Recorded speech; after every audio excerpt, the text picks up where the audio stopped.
अब्बा ने मरने से पहले मुझे कहा था, बेटा अपनी बहन का ख्याल रखना। मेरे नाम पर दो मार्केटें हैं, एक मैंने तुम्हारे लिए रख ली है और एक मैंने अपनी बेटी फरजाना के लिए। अब वो मार्केट तुम्हारी इमानत है। अपनी बहन का रुखसत करते वक्त और कुछ दो या ना दो, मगर एक बाप की दुआएं ज़रूर देना। मैं अब्बा की बात समझ चुका था। मेरी आंखों में आंसू आ चुके थे। मेरे वालिद साहब ने कलमा शहादत पढ़ा और फिर इस दुनिया फ़ानी से रुखसत करके। जब मेरी बहन को ये पता चला कि अब दुनिया में अब्बा नहीं रहे तो इसकी हालत बेहद ख़राब हो चुकी थी। वो चीख चीख कर रोने लगी, चिल्लाने लगी, बस अब्बा को ही आवाज़ें देती रही। बार बार इसे बेहोशी के दौरे पड़ने लगे क्योंकि वालदा बहुत अरसे पहले इंतकाल कर चुकी थी। अब घर में सिर्फ मैं और मेरी बहन ही बाकी रह गए थे और ऐसे मुश्किल वक्त में हम दोनों बहन भाई एक दूसरे का सहारा थे। रिश्तेदार चंद रोज़ रहे और फिर चले गए। अपने अब्बा की आखिरी वसीयत की तरह मैंने अपनी बहन का बहुत ध्यान रखा था। कभी इसके साथ सख्ती से पेश नहीं आया था, बल्कि वैसा ही रखा था जैसे अब्बा ने कहा था। बेशक वो मेरी भी लाडली थी। मेरी शादी की उम्र हो चुकी थी। ख़ानदान की औरतें मेरे पास आती और बहाने बहाने से यही कहती कि अगर तुम चाहो तो हम तुम्हें अपना बेटा बना लेते हैं, तुम हमारे घर के दामाद बन जाओ, वगैरह वगैरह। लेकिन मैं ये फैसला कर चुका था कि मुझे शादी इस ख़ानदान में नहीं करनी है। सबकी नज़र हमारी मार्केट पर थी। मेरी बहन की उम्र अभी सिर्फ 18 साल थी और इसके लिए ख़ानदान भर से रिश्ते आना शुरू हो चुके थे। लेकिन मैं जल्दबाजी का फ़ैसला करने वालों में से नहीं था।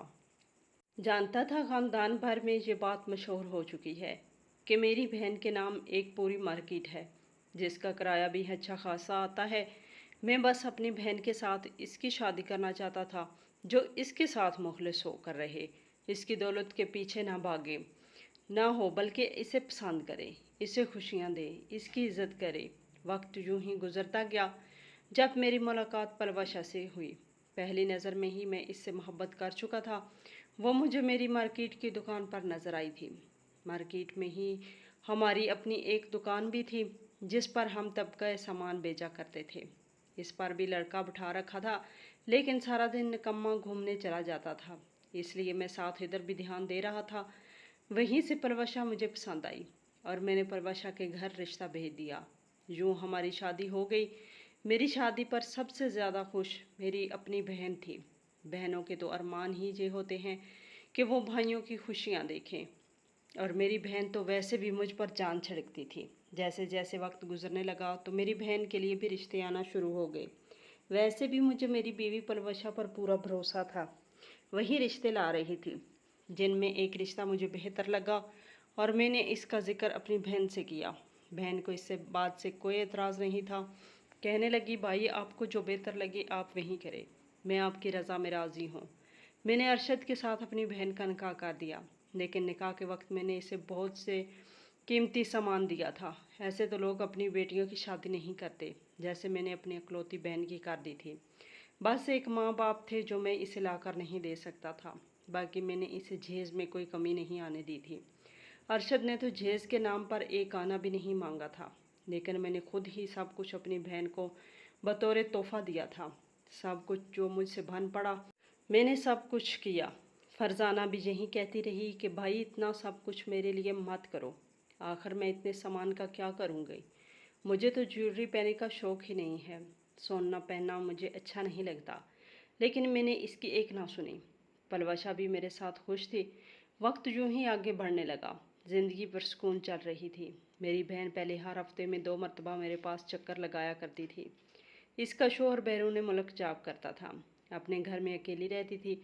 जब इसका दिल तंग पड़ता था तो हमारी तरफ आ जाती थी और फिर हम अक्सर साथ ही खाना खाया करते थे। बचपन की यादें भी ताज़ा किया करते थे और अपने माँ बाप के साथ गुजरे लम्हात को याद करके बाज़ दफ़ा मुस्कुराहट के साथ साथ आंखों से आंसू भी आ जाया करते थे।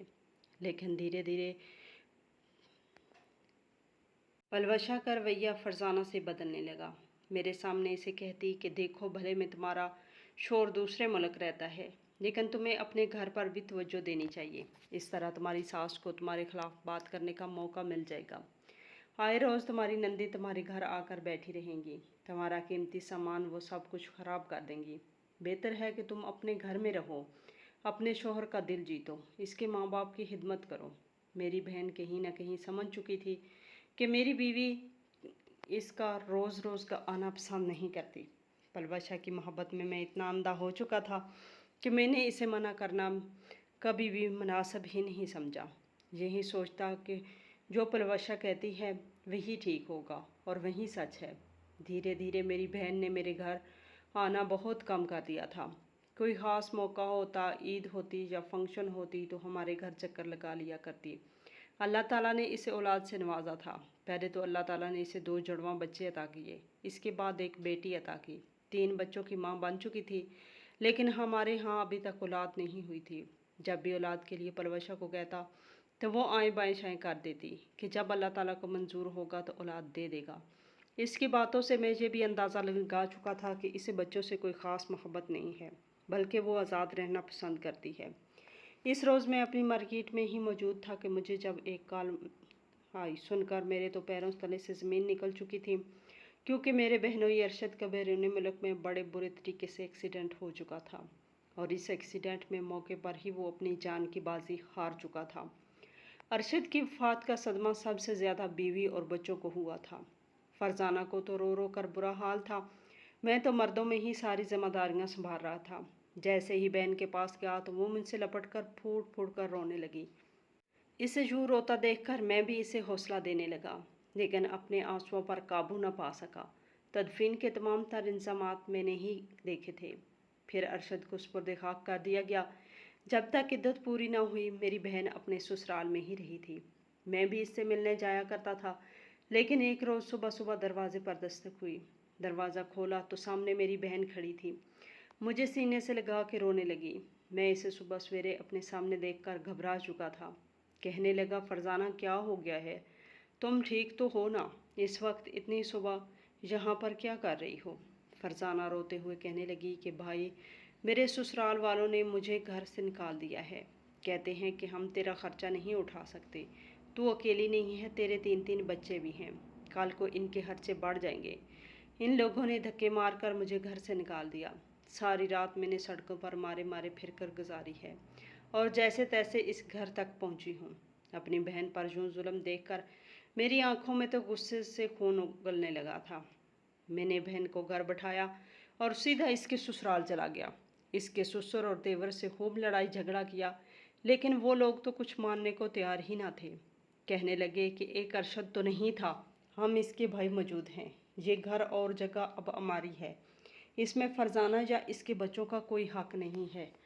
मैं भी कह आया कि मेरी बहन मुझ पर भारी नहीं है, तुम लोगों से अच्छा इसको रखता हूँ और आगे भी रख लूँगा। बहरहाल मैं अपनी बहन को घर ले आया था, लेकिन ये बात पलवशा को बुरी लगने लगी थी। सारे घर का काम फरजाना ही संभालने लगी थी, लेकिन मेरी बीवी से ये सब कुछ बर्दाश्त नहीं होता था। एक रोज़ मुझे कहने लगी, क्या मैं फरजाना की दूसरी शादी करवा देनी चाहिए? जवान जान है, खूबसूरत है, इसलिए तो कोई भी रिश्ता मिल जाएगा। मैंने जब ये सुना तो अपनी बहन से भी इसका जिक्र किया। फरजाना से कहा कि तुम दूसरी शादी कर लो, पहली मर्तबा तुम्हारे नसीब जैसे निकले, लेकिन ज़रूरी तो नहीं है कि हर मर्तबा ऐसा ही हो। फरजाना रोने लगी। अब अपने छोटे छोटे बच्चों को मेरे सामने कर दिया। कहने लगी, भाई क्या मेरा दूसरा शौहर मेरे बच्चों को वो मोहब्बत दे पाएगा जो कि इसका बाप दे सकता है? मेरे बच्चे सतीले बाप का जुल्म सहते रह जाएंगे। बेटे तो फिर बर्दाश्त कर लेंगे, लेकिन मेरी बेटी अरशद तो इस पर अपने जिगर का टुकड़ा कहा करता था। अगर मेरा दूसरा शौहर मेरी बेटी पर हाथ उठाएगा, इसे डांटेगा, मारेगा, तो फिर भला मैं कैसे सब कुछ बर्दाश्त कर सकूंगी? मेरी बहन साफ इनकार कर चुकी थी कि वो कभी भी ऐसा नहीं करेगी, तो मैं भी खामोश हो गया। इतने अरसे बाद मेरे घर भी खुशखबरी आने वाली थी। एक रोज़ बीवी की तबीयत ख़राब हुई। डॉक्टर के पास लेकर गया तो पता चला कि पलवशा माँ बनने वाली है। मैं तो खुशी से हवाओं में उड़ रहा था, लेकिन मुझसे भी ज़्यादा फरजाना खुश थी। कहने लगी कि मैं सारे घर की जिम्मेदारी संभाल लूँगी और अपनी भाभी का भी खूब ध्यान रखूँगी ताकि इनकी सेहत पर कुछ असर ना पड़े। पलवशा भी मेरी बहन को नौकरानी समझने लगी थी। सारे काम इससे करवाती, यहाँ तक कि अपनी टांगे भी दबाती, सर भी दबवाती, हर काम गुस्से से करवाती। अल्लाह ताला ने मुझे पहले औलाद बेटा अता किया था। मेरी बहन ने पहली मर्तबा मेरी औलाद को उठाया तो खुशी से रोने लगी। اللہ تعالیٰ کا شکر ادا کرنے لگی، شکرانے کے نوافل ادا کیے کہ اللہ تعالیٰ نے میرے بھائی کو صحت و سلامتی والی اولاد عطا فرمائی ہے۔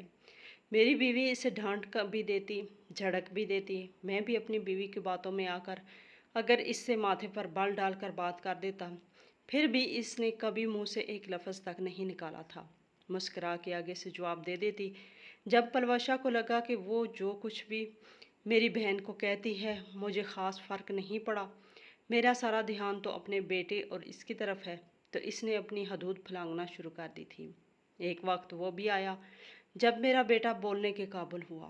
بعض دفعہ بچے ادھر ادھر سے سن کر گالیاں سیکھ جاتے ہیں، میرے بیٹے نے بھی گالیاں سن لی تھی، اور سنی بھی یقیناً اپنی ماں سے ہی تھی، کیونکہ پلوشا اکثر غصے میں میری بہن کے بچوں کو گالی دیا کرتی تھی، انہیں کتے یا کتے کہہ دیا کرتی تھی وہ، اور وہیں سے میرے بیٹی نے بھی یہ گالی سیکھ لی تھی۔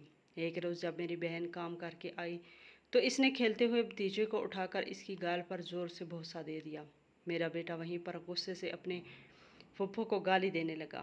اس نے پھپھو کہنا سیکھا ہی نہ تھا، بلکہ کتی کہہ کر بلایا کرتا، اور بجائے ناراض ہونے کے میری بہن ہنس دیا کرتی، گویا اس کے منہ سے یہ لفظ سن کر اسے خوشی محسوس ہوتی تھی، اور ایک مرتبہ پھر اس کا گال چوم لیتی اور اسے تنگ کرتی۔ وہ جب تک گالیاں نکالتا رہتا میری بہن اسے چومتی ہی رہتی۔ اگر میں اپنے سامنے یہ سب کچھ ہوتا دیکھتا تو بیٹے کو ڈانٹ دیتا۔ ایک مرتبہ جب میرے سامنے اس نے فرزانہ کو گالی دی تو میں اسے ڈانٹ چکا تھا، خبردار جو دوبارہ تم نے پھپھو کو گالی دی تو میں نے پلوشا کو بھی ڈانٹا کہ کسی گالیاں کیوں سکھاتی ہو، جب یہ گالیاں نکالے تو اسے ڈانٹا کرو، مارا کرو، لیکن وہ تم اس سے ہلا پڑی تھی۔ یہ تمہاری بہن کے ہی بدتمیز بچے ہیں، تمہاری بہن نے اپنی اولاد کو سر چڑھا رکھا ہے، ہر وقت میرا بچہ ان کے ساتھ رہتا ہے، انہوں نے ہی اسے بگاڑا ہوا ہے۔ حقیقت کیا تھی میں جانتا تھا، پھر بھی میری دلچسپی اپنی بہن اور بھانجے بھانجیوں میں کم ہونے لگی تھی۔ ایک وقت وہ بھی آیا جب میرے بھانجے بھانجیاں اسکول جانے کے قابل ہو گئے۔ میری بہن میرے پاس آئی، آ کر کہنے لگی کہ بھائی بچوں کو اسکول داخل کروانا ہے، لیکن میری بیوی پاس ہی بیٹھی تھی، فوراً خرچے لے کر بیٹھ گئی، ماہانہ خرچوں کی کتاب میرے سامنے لا کر رکھ دی، کہنے لگی ایک تو مہنگائی بڑھتی جا رہی ہے، 100 خرچے ہیں، کہاں سے پورے ہوں گے؟ اگر یہ بچے بھی اسکول جانے لگیں گے تو ہمارے تو اخراجات ہی پورے نہیں ہوں گے۔ میں بھی اپنی بیوی کی ہاں میں ہاں ملا رہا تھا، کہنے لگا کہ صبر کر جو، 1-2 سال بعد کروا دیں گے بچے کو داخل، فی الحال مہنگائی بہت زیادہ ہو چکی ہے اور مارکیٹ میں کرایہ دار پیسے بھی نہیں دے رہے، جبکہ آج ہی میں سبزی کرایہ لے کر آیا تھا، اور جب فرزانہ کمرے میں داخل ہوئی تو میرے ہاتھ میں نوٹوں کی گٹی بھی موجود تھی، جس سے میں نے فوراً تکیے کے نیچے چھپا چکا تھا۔ میری بہن نے جب یہ سنا تو فوراً کہنے لگی کہ بھائی پہلے ہی میرے بچے بڑے ہو چکے ہیں، ابھی تک ان کو اسکول میں نہیں ڈالا، بہت لیٹ ہو چکے ہیں، ان کی تعلیم کے مطابق ان کے ہم عمر بچے تو 2 یا 3 کلاس میں پڑھ رہے ہیں، اب میں مزید کتنا انتظار کروں؟ میں کچھ نہیں بولا تھا، کچھ بولتا اس سے پہلے کہ پلوشا کہنے لگی کہ اچھا اگر اتنا ہی شوق ہے پڑھانے کا تو جاؤ اپنے خرچے پر پڑھاؤ، میرے شوہر پر کیوں بوجھ ڈالتی ہو؟ یہ اپنے بچوں کے خرچے پورے کرے یا تمہارے؟ میری بیوی کا اتنا کہنا تھا کہ میری بہن خاموش ہو گئی۔ کچھ دیر بعد کمرے سے نکلی تو اس کے ہاتھ میں بیگ تھا۔ ہمارے گاؤں میں ایک پرانا مکان موجود تھا جہاں پر ہم پہلے رہا کرتے تھے، لیکن پھر اس شہر میں شفٹ ہو چکے تھے۔ بہن کہنے لگی کہ میں اس گھر میں جا کر رہ لوں گی، میں نے بھی اسے نہیں روکا تھا، میری بہن وہاں چلی گئی، میں نے خرچے کے نام پر اس کے ہاتھ پر 1 روپیہ بھی نہیں رکھا تھا۔ گاؤں جا کر سب سے پہلے تو اس نے اپنا زیور بیچا تھا، زیور کا کچھ حصہ بیچ کر اس نے گھر میں سودا سلف منگوایا تھا، پھر اپنے لیے سلائی مشین لی اور یوں کپڑے سلائی کڑھائی کر کے وہ اپنا اور اپنے بچوں کا گزارا کرنے لگی۔ اپنے بچوں کے لیے اس نے سرکاری اسکول منتخب کیا تھا، وہیں بچے کو پڑھانے لگی۔ مجھے بھی اپنی بہن سے خاص محبت نہیں رہی تھی، وہ جیے یا مرے جیسے میرے اس سے کوئی واسطہ ہی نہیں تھا، میں پلوشا اور اپنے بچوں کے ساتھ خوش تھا۔ دھیرے دھیرے وقت گزرا اور میں 2 بچوں کا باپ بن گیا۔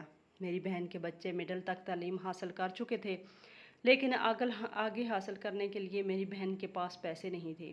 وہ کئی سالوں بعد میرے گھر آئے تھے، میرے بچے تو اچھے خاصے انگلش میڈیم اسکول میں پڑھ رہے تھے، کسی چیز کی کوئی کمی نہیں تھی۔ اس روز میری بہن میرے گھر آئی اور آ کر مجھ سے کہنے لگی کہ بھائی میرے حصے کی وراثت دے دو، ابا نے جو مارکیٹ میرے نام کرنی تھی وہ مجھے دے دو تاکہ ان کے کرایوں سے میں اپنا اور اپنے بچوں کا گزارا کر سکوں۔ ان کو میں نے خوب پڑھانا لکھانا ہے اور اب مجھے پیسوں کی بھی ضرورت ہے۔ میری سلائی کڑھائی سے اب گھر کے خرچے نہیں چلتے۔ جب میں نے یہ سنا تو میں حیرت میں مبتلا ہو چکا تھا۔ مجھے تو عیاشیوں کی عادت ہو چکی تھی۔ اسی پل میری بیوی بولی اور کہنے لگی کہ تم یہیں آ جاؤ ہمارے پاس، گاؤں میں کہاں بچوں کو پڑھاؤ گے؟ یہ شہر ہے، اتنا بڑا گھر ہے، ہمارا اوپر والا پورشن ویسے بھی خالی ہے، بچوں کے ساتھ وہیں آ جاؤ، تمہارے بھائی تمہاری اولاد کو پڑھا دیں گے۔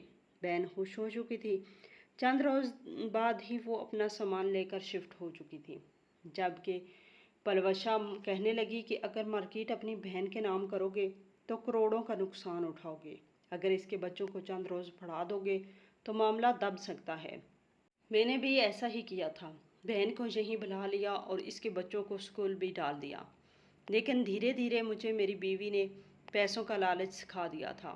ایسے پیسے جاتے رہے تو ہمارے لیے تو کچھ بچے گا ہی نہیں، ہم تو سڑک پر آ جائیں گے۔ یوں ایک روز ہم نے فیصلہ کیا تھا کہ کیوں نہ فرزانہ کو مار دیا جائے، ویسے بھی یہ اکثر بیمار ہی رہتی تھی، مر جائے گی تو جان چھوٹ جائے گی۔